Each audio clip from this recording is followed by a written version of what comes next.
Ukiona udhaifu wa mwenzako, hujui namna ya kutafsiri isipokuwa kuvunja ndoa na kumkasirikia na kumpiga ngumi,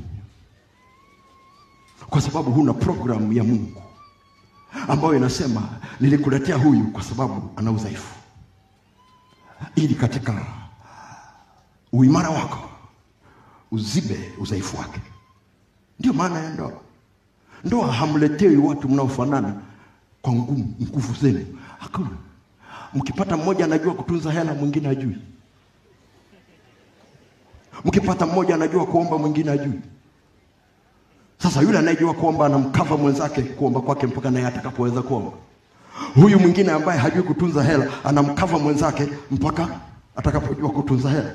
Lakini cheki programu zikiharibika, unasema wewe mwanamke nyumbani hamkufundishwa.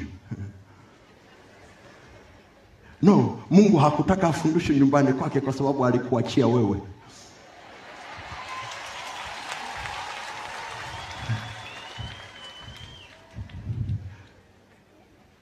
Hallelujah. Hallelujah. Hallelujah. Hallelujah. Hallelujah. Oh, glory to God, glory to God.